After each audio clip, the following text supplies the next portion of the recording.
Olá, seja muito bem-vindo, bem-vinda. Enfim, estamos aqui em mais um episódio do nosso podcast Faz Sentido. Eu, Lorena Bandeira. Raiza Maris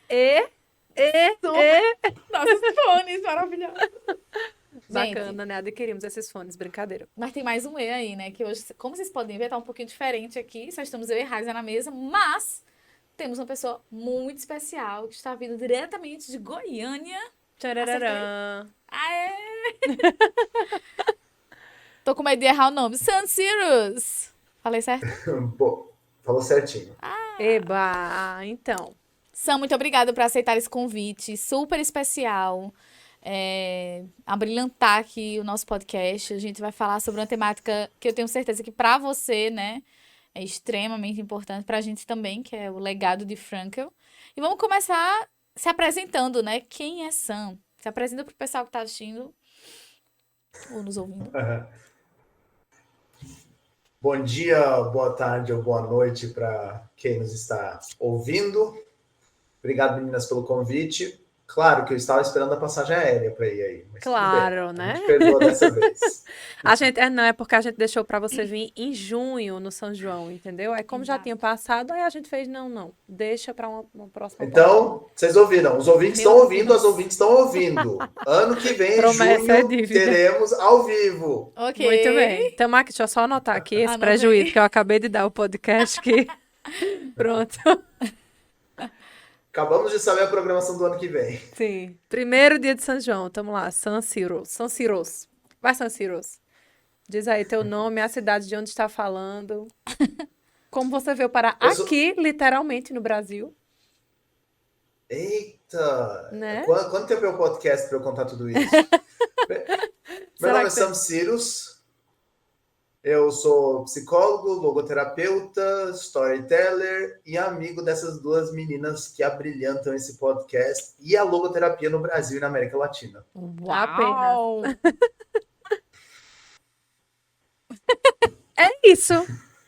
É isso. Isso. A gente quer mais do Na verdade, que, tem né? muito mais do que isso. Ele tá sendo bem modesto, né? Mas se você for pesquisar na internet, for olhar o currículo de Cyrus ou eu de Stan, você vai... Eu aqui super acadêmica, né? Você vai se surpreender, tem muita coisa aí. Bom, Muito bem. Pra gente começar, o que é que a gente vai trazer na temática de hoje, né? A gente fala muito sobre logoterapia, vocês já sabem, né? Logoterapia, psicologia, temáticas, mas a gente está se aproximando aqui de uma data muito especial para quem é desse universo franquilindo, né? Para quem é desse universo aí, amante da logoterapia e tudo mais, que é o aniversário de morte, na verdade, de Frankl, né? E a gente, assim, celebra esse dia como um momento de homenagem, reconhecimento. Mais uma vez, ver o legado que ele deixou, perceber o legado que ele vem deixando em vários trabalhos, em pessoas como o Sam. Então, por isso que a gente trouxe o jovem Sam, né, para cá, para contar um pouco sobre esse legado de Frankl na vida dele, como foi esse encontro. A gente já começa assim, né?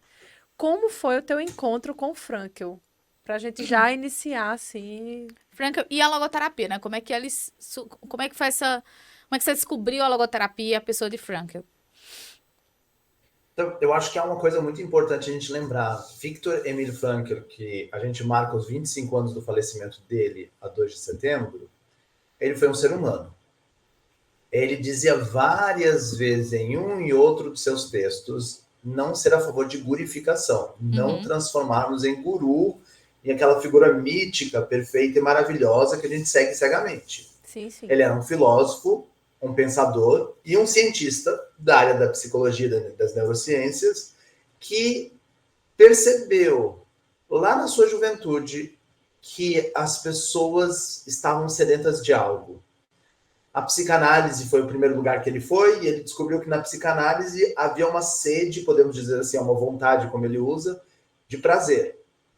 Eu li meu primeiro Freud aos 13 anos. E foi aí que eu decidi que eu queria a psiquiatria ou a psicologia, enfim, aos 13 anos a gente não sabe muito bem o que é o quê.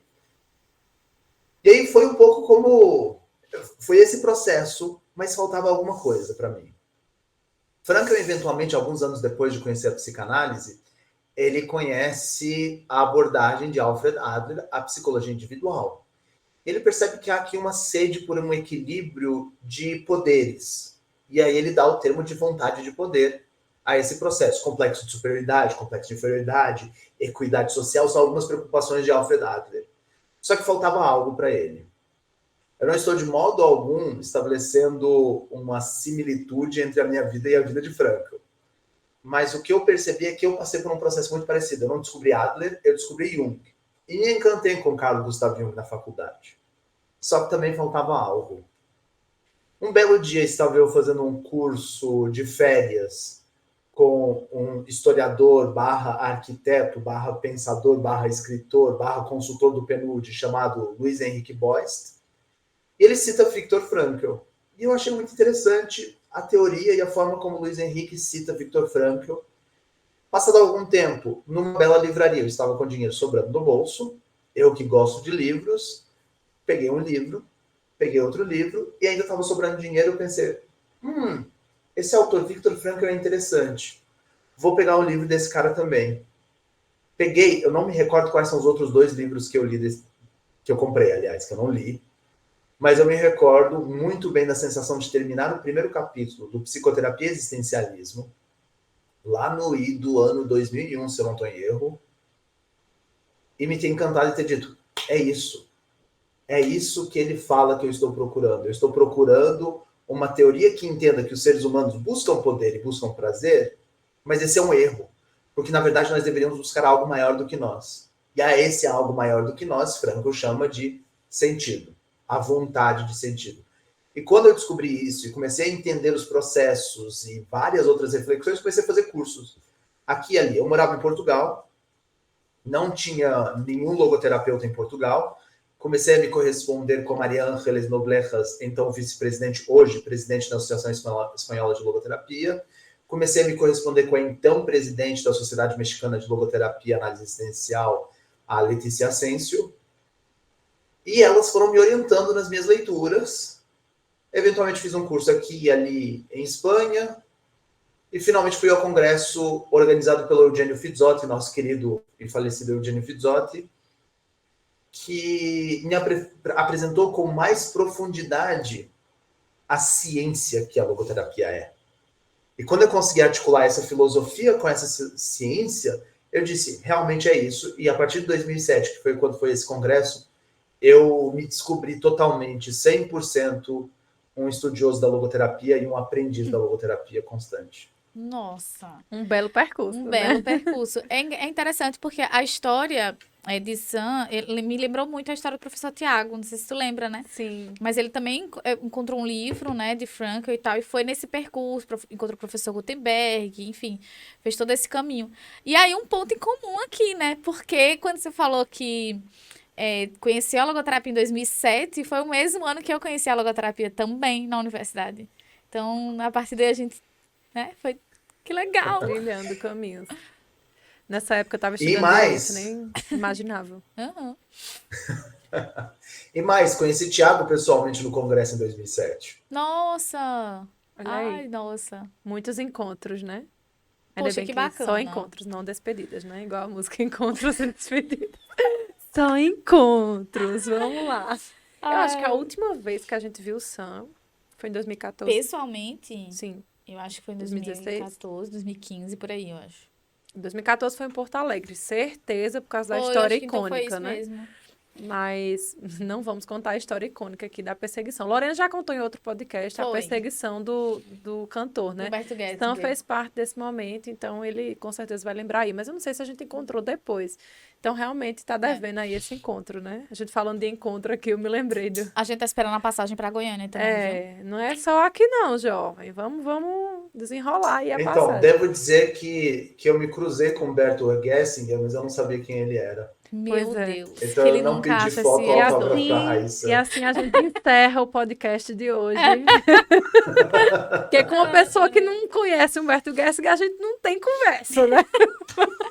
Encerra agora, brincadeira. Brincadeira. Mas vamos lá, gente. Vamos lá. Sam falou sobre o encontro com o Frankl, né? E a partir desse encontro, por isso que a gente tá brincando aqui com esses tantos encontros que a gente tem pela vida, inclusive com quem a gente não conhece, né? Passa despercebido, mas que a gente também pode deixar algo ou receber algo, e aí entra a questão de valores experienciais, enfim. Como a gente já disse várias vezes aqui, a gente vê logoterapia em tudo, né? Inclusive nesse encontro e desencontro aí. Mas, para a gente dar continuidade aqui, porque, Sam, realmente o tempo é curto e a gente quer falar sobre tudo.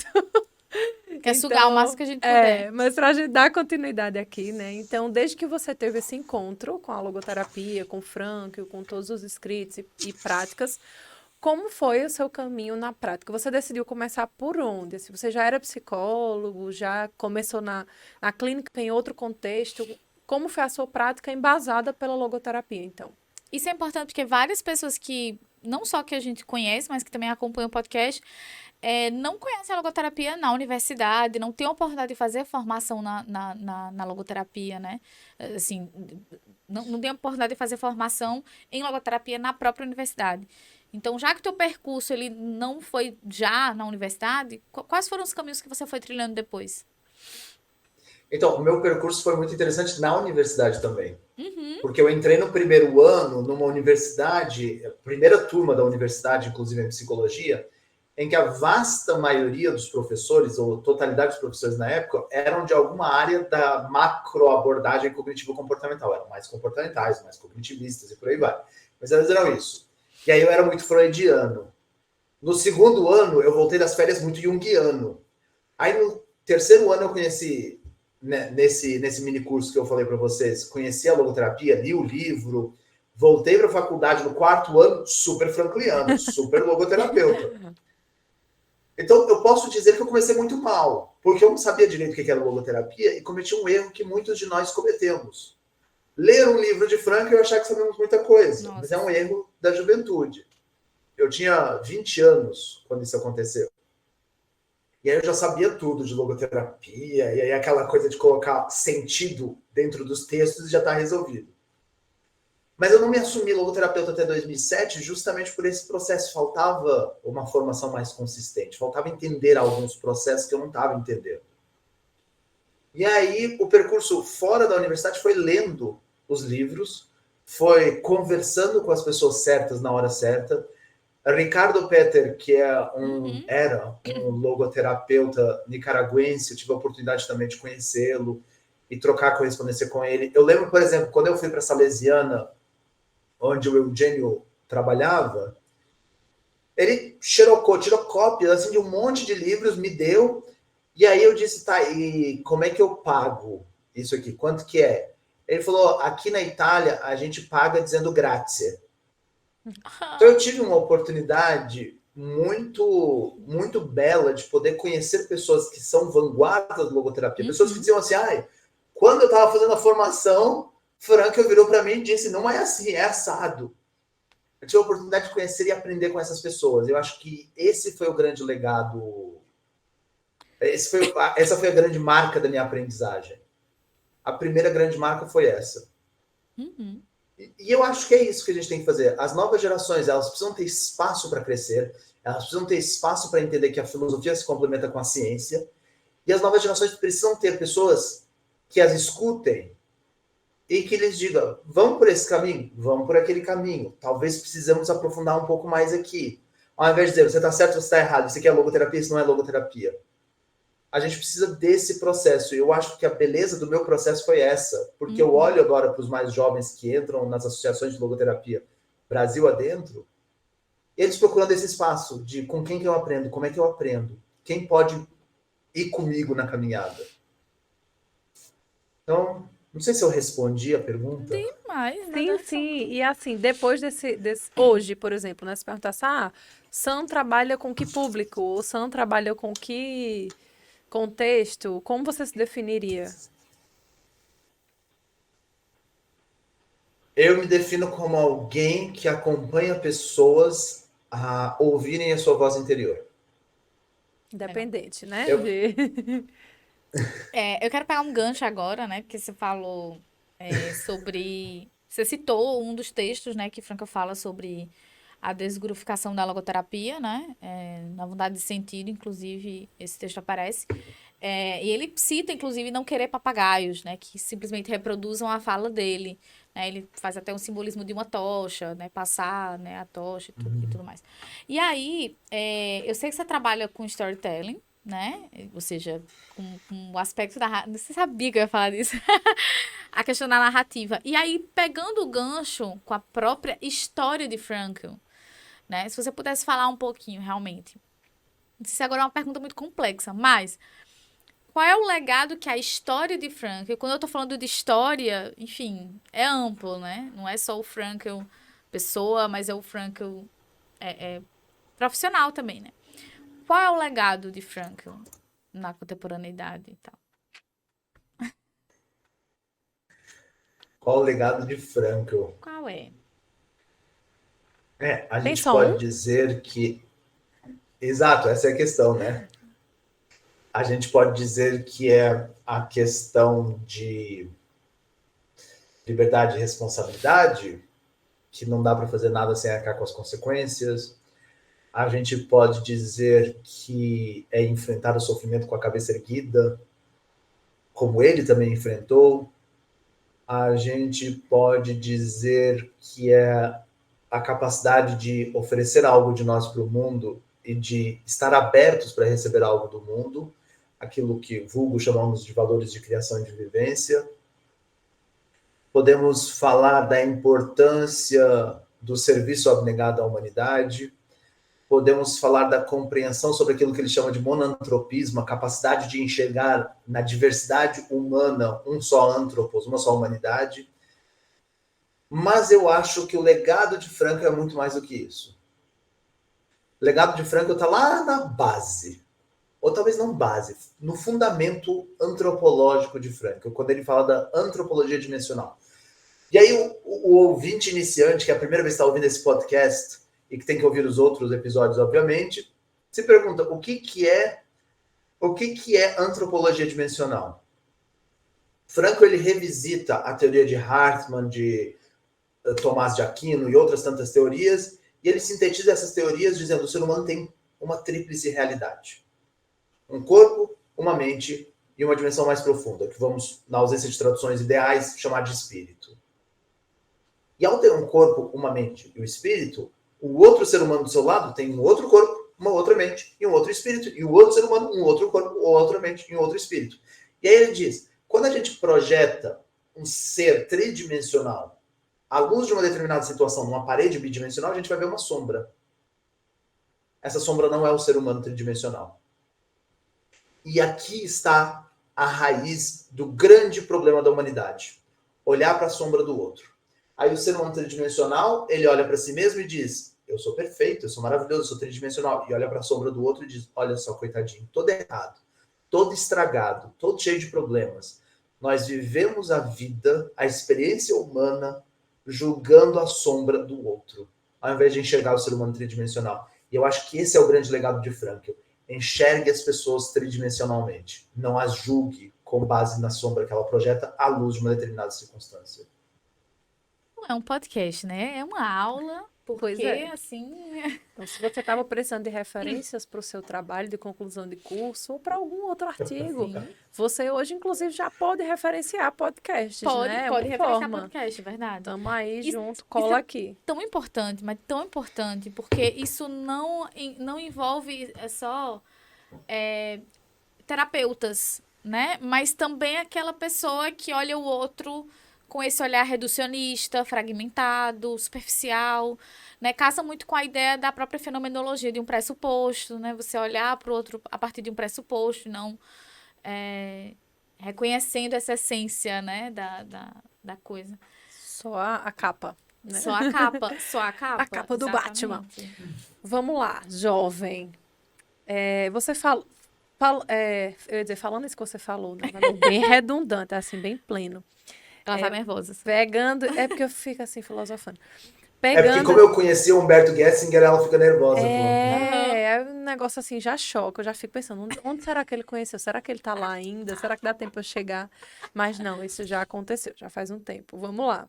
Ah, legal. Então, não, você falando do legado, aí eu pensei, em legado, em tempo, em percurso, em caminhos, etc., a gente encontra pessoas, que foi isso também que Loris mencionou aqui, né, que Frankl falou, não seja papagaio, façam, né, criem, vivam, experienciem. E nesse caminho você certamente encontrou referências, algumas delas você já citou aqui, né? Mas se você pudesse fazer uma tríade rápida do sentido aí em relação às referências da logoterapia, quem são as suas referências, vamos dizer assim, atuais? Porque você citou algumas no começo da sua jornada, né? O próprio Frankl como base, mas quem são suas referências hoje, assim, que você, para desenvolver o seu trabalho, você segue, você se inspira, por exemplo, e aí diz, vou lá, continuar aqui meu trabalho logoterapêutico. Pergunta difícil e injusta, tá? Sim, saia justa mesmo. Porque vou ter que escolher pessoas e desescolher outras. A vida é isso. Elizabeth Lucas já disse, tudo escolha Escolha. implica em várias renúncias, né? Já dizia Charlie Brown, né? Ou que Cada assim, escolha é uma renúncia à vida. né, jovem? Ou assim, que contribuam mais próximo ao trabalho que você desenvolve, porque aí você tem um critério de seleção, né? Já pode direcionar. É. Tá, então, retirando o direito de ter a Letícia, a Maria Ángeles e o Eugênio na lista, já que eles foram citados, Isso. eu trago 3 referências por 3 motivos diferentes. Eu tenho uma fala que é um pouco polêmica em alguns círculos mais fechados. A logoterapia, o próprio Frankl diz, é um sistema, ele diz que é um sistema aberto. Mas muita gente se fecha nesse sistema, então essa fala pode ser polêmica, e talvez algumas pessoas editem essa fala e digam, vejam o que o Sam falou. Mas eu acredito que a cada livro de logoterapia que a gente lê, a gente deveria ler 9 livros que não são de logoterapia. Uhum. A gente deveria aprender a dialogar com profissionais de outras áreas, a gente deveria entender o que é a realidade fora do arcabouço teórico, a gente deveria ver como é que outros profissionais atuam. Então eu diria que a minha primeira referência fora da logoterapia, e é uma das minhas maiores referências na logoterapia ao mesmo tempo, é alguém que eu já citei, Luiz Henrique Boist. Realmente recomendo, se tiverem algum acesso a alguma fala dele, alguma palestra, não percam. Ele mora no estado de São Paulo, ele viaja vez ou outra ao Brasil, agora com a pandemia ele tem estado mais recluso, mas é alguém que eu admiro e acho que vale a pena acompanhá-lo. Não é logoterapeuta, mas fala melhor de logoterapia que muita gente que eu conheço. Segunda referência, uma logoterapeuta, tanto quanto me concerne a única logoterapeuta, ou talvez a primeira, para sermos mais justos, logoterapeuta em Portugal, chama-se Thelma Guerreiro, porque eu acho que a capacidade de resiliência, de atitude, de sabedoria que uma pessoa precisa em ser a primeira em alguma coisa no mundo é algo muito elevado e a gente precisa não só admirar essas pessoas, como apoiar essas pessoas constantemente. Então, Thelma, se você algum dia ouvir esse podcast, um beijo para você e parabéns pelo excelente trabalho.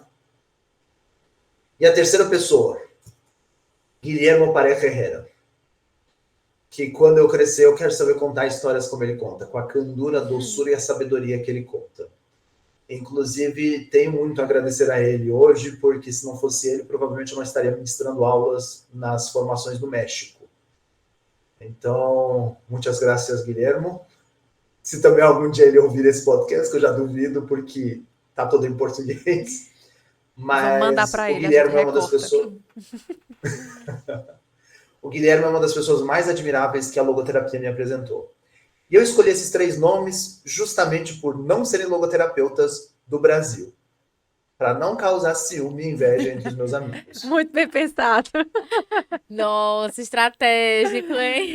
Quando eu disse, você pode pegar, né, critérios de seleção. Ele já foi, catou um critério de seleção ali fora do Brasil. Mas muito bom, pessoas, né, que realmente tem um trabalho aí. Eu até cheguei, a gente pesquisando, né, logoterapia em Portugal, vi Thelma também, não sei se ela tem no Facebook alguma rede, Você conhece algum Tipo uma rede de logoterapia, um centro, um núcleo, alguma coisa assim? Eu posso passar a página de Facebook e de Instagram para vocês colocarem no programa se vocês quiserem. Ah, legal. Beleza. E até ela faz atendimentos clínicos.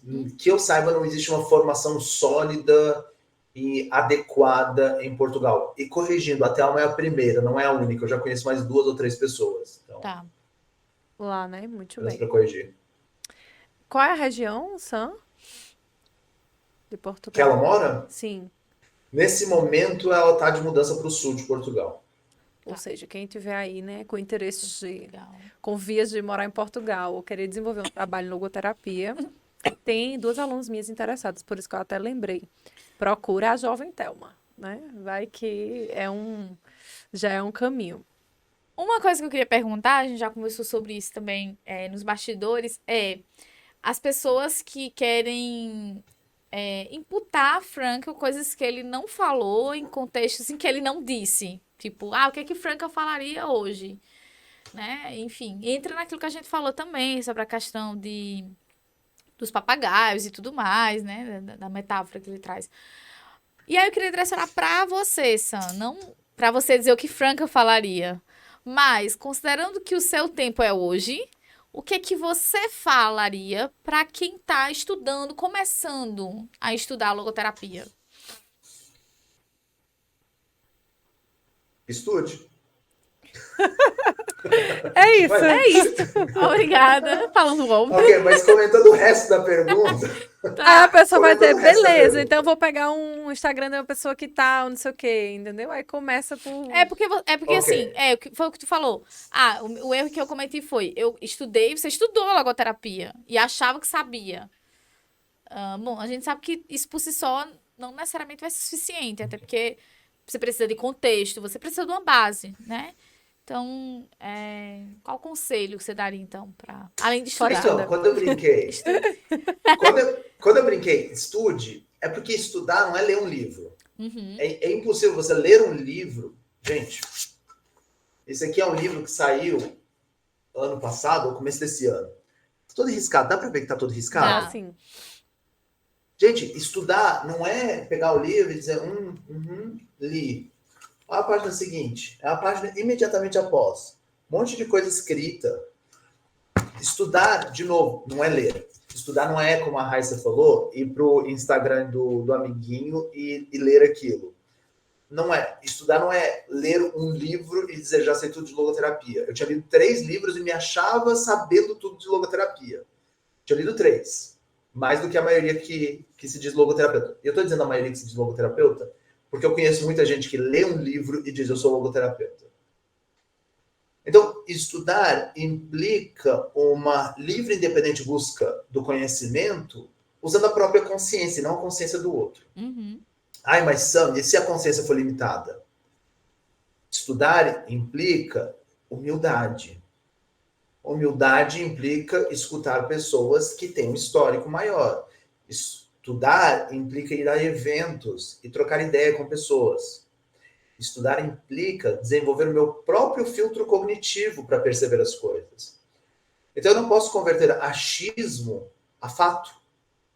A minha opinião é um achismo. Eu tenho opinião sobre muita coisa. E aí eu participava de um programa de rádio aqui em Goiânia, resolvi fazer um período de pausa por conta do doutorado, em que o locutor, o apresentador, ele me dizia, mas o que você acha sobre isso? E eu não queria falar o que eu acho, porque eu quero trazer fatos.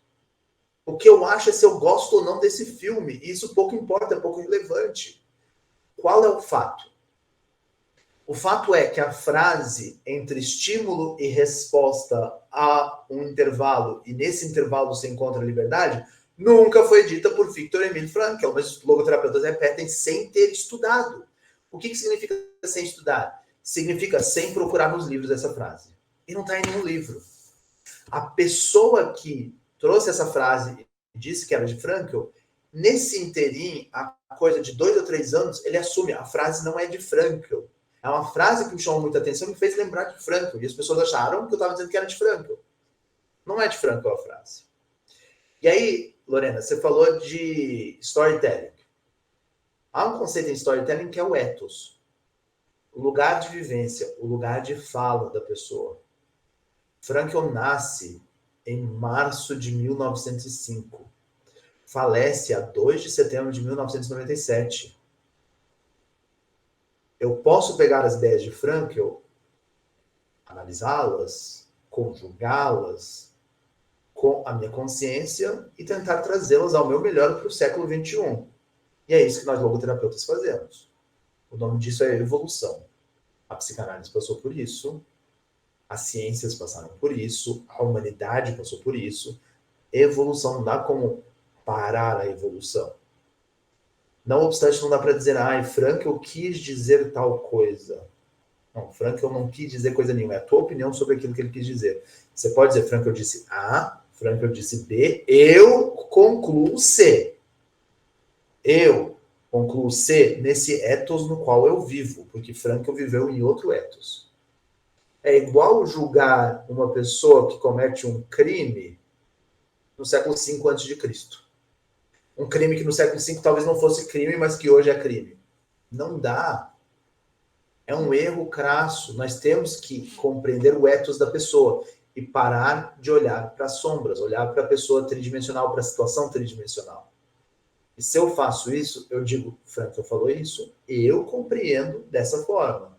E aceito que outros compreendam de outra forma, porque inclusive o próprio Frankl diz, a minha verdade pode se equivocar, porque o outro pode estar contendo a verdade. Apesar de haver uma verdade, eu não sei quem tem a verdade. E por isso, estudar implica, de novo, humildade. Show. Pegando aí o gancho Do estudo. do estudo, né? Até faltou as palavras. Quais as indicações, então, que você tem que seriam interessantes para o pessoal que está escutando Poderia ou assistindo? ajudar, né, essa galera.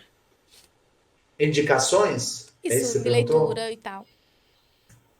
Então, leitura, a gente pode fazer várias leituras, né?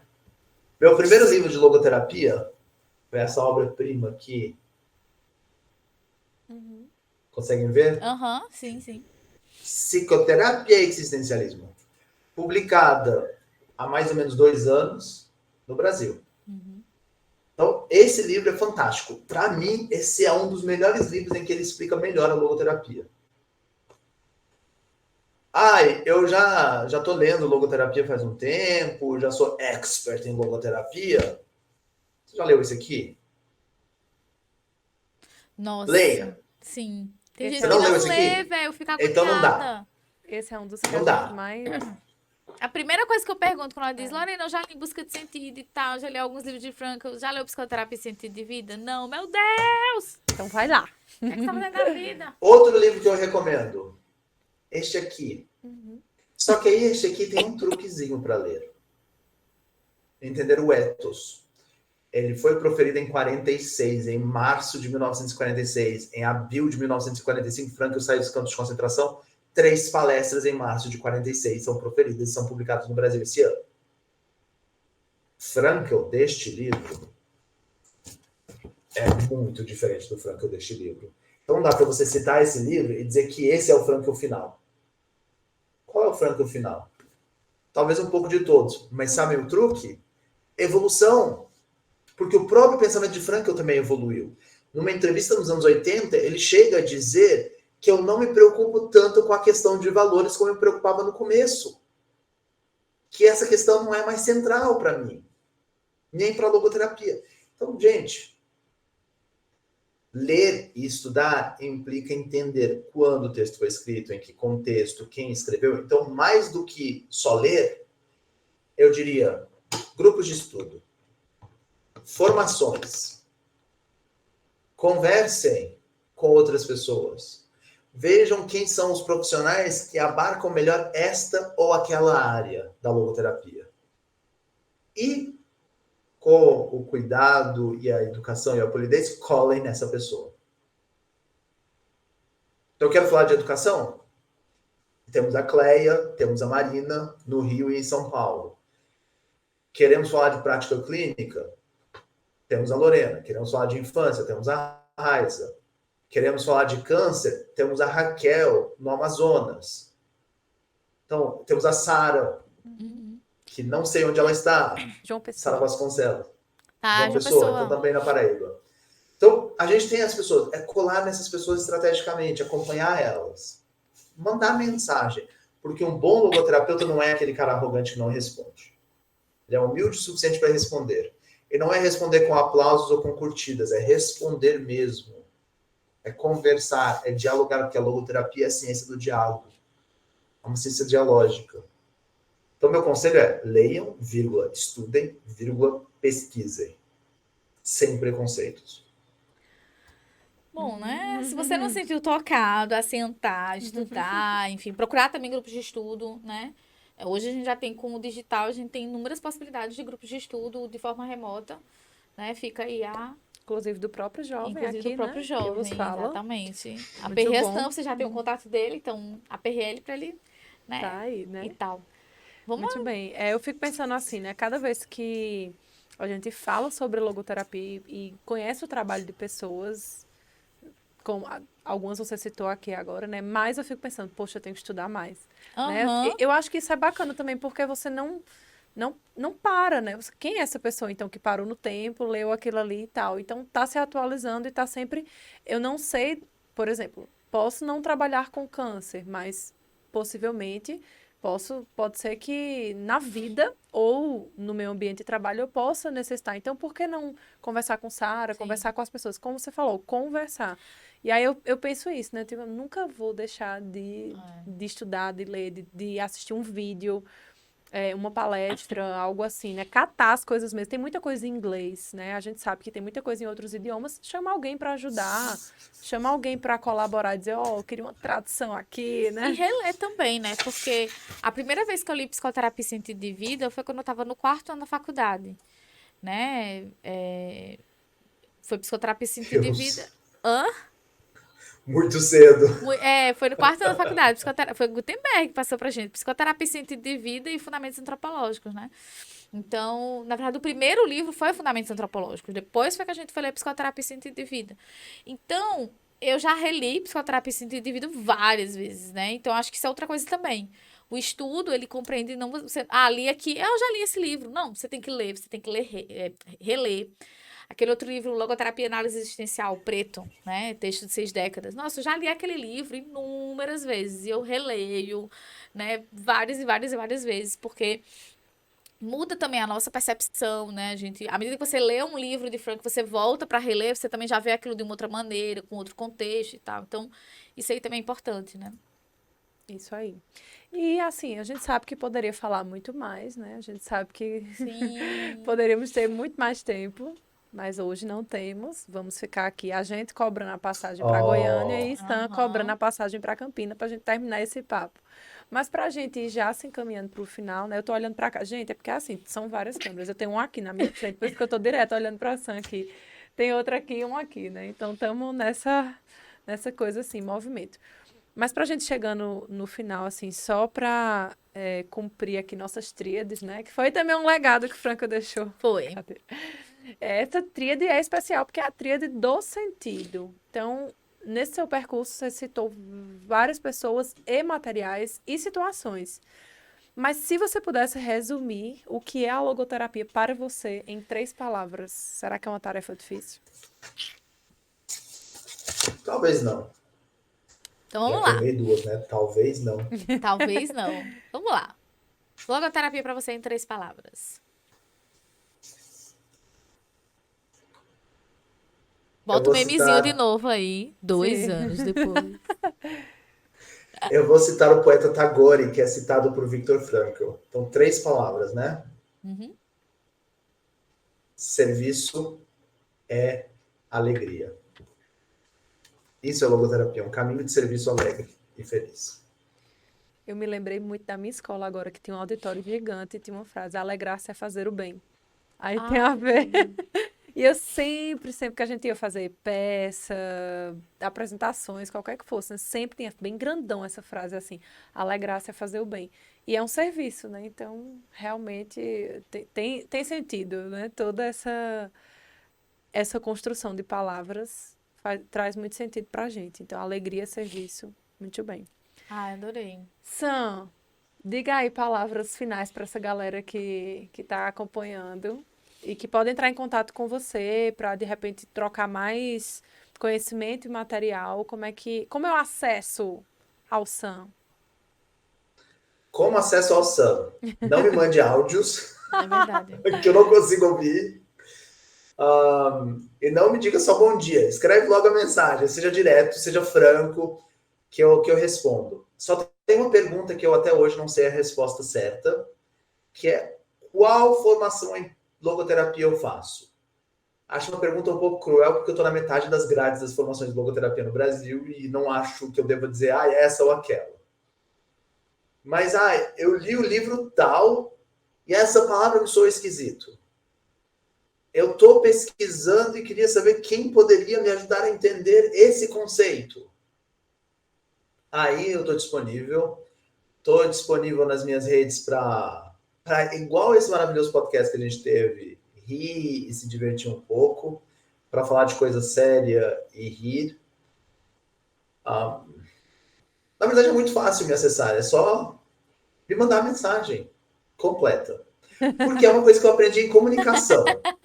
Sim. Eu aprendi em comunicação. A comunicação precisa ser significativa. Olha só, muito logoterápico isso. Não dá para dizer só, quando você comete um erro, dizer desculpa. Você tem que dizer desculpa pelo quê? Quando você agradece a alguém, você tem que dizer obrigado pelo que você está agradecendo. Então, comunicação significativa eu acho que é o truque para termos uma relação dialógica. Me mandem mensagens com conteúdo que eu respondo. Adorei. Tá? Só não vale uma coisa. Uma aluna minha uma vez me mandou a atividade da aula por Instagram. Aí não. Aí Tem realmente, né? Assim, Tem limite. estamos aí acessível até certo nível, né? A pessoa dizer. Tudo tem limite. Isso aí a gente entende bem. Essa questão de atividade, né? Sim. Por WhatsApp. Manda, eu posso fazer. De repente, a gente pode fazer a prova por aqui, eu tô aqui, né? De pijama e tal. Surreal. Não podemos, né?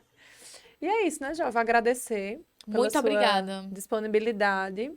Não só pela disponibilidade, mas também por, talvez, não sei se aceitar, mas acho que sim, aceitar continuar o legado de Frankl, né? Aceitar que eu digo no sentido de se permitir dizer sim a isso, a essa missão, a esse chamado, a esse serviço que você citou aí, né, nas palavras. Então, é um serviço também, uma missão, e você está aí contribuindo de maneira tão rica para a logoterapia no Brasil e no mundo também, né? E deixando o seu legado também, querendo ou não, a gente sabe que o podcast agora vai estar disponível para todo mundo, também é uma forma, né, de manter esse legado, mas eu sei que o seu legado é muito maior do que esse aqui.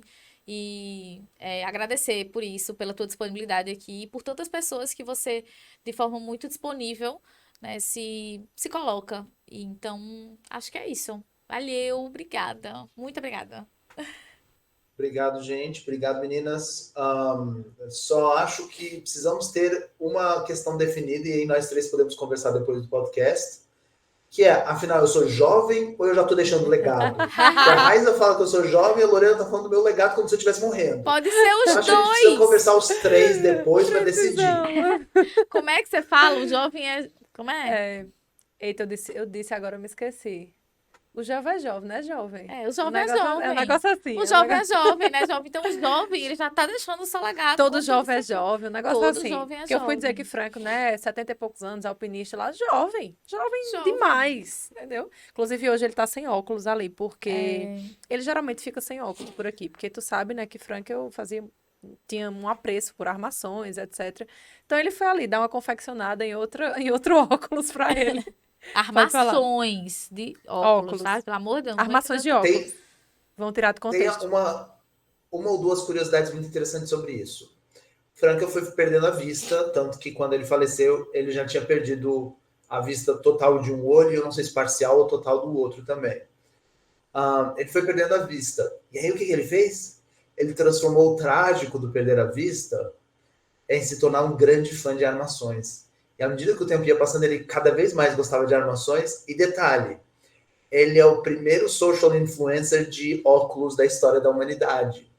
Uma fábrica mandava para ele as armações de óculos para ele testar, para ver se eram bons e se eram estilosos e tudo mais. Pois é. Tá Por bem. isso que ele tem aí, né, vários E é por isso que o bichinho tá ali sem, mas vai Arrasou. chegar. De repente ele vai aparecer. Então tem que ter vários óculos Bora pra mandar ele aí. fazer um vermelho Vai, pra ele. vamos. Porque ele tava com óculos cinza. Acho que ele não tava gostando, e aí quebrou. Ele foi mandar fazer outro. A gente, de repente, confecciona um Estamos vermelho. aceitando, inclusive, tá? É. Quem quiser mandar, Concurso. social... Frank Lindo também é social É. influencer. Tá vendo? É. A gente pensa que é o final e não é, porque a gente fica... Vamos terminar agora. Sam, Ei, obrigada. obrigada, Sam. Com carinho, Frank, vai aparecer aí pra vocês, nosso último quadro, né? Com carinho, Frank, uma mensagem final de Frank pra vocês. E a gente se encontra no nosso próximo podcast. Até lá, Tchauzinho. jovens!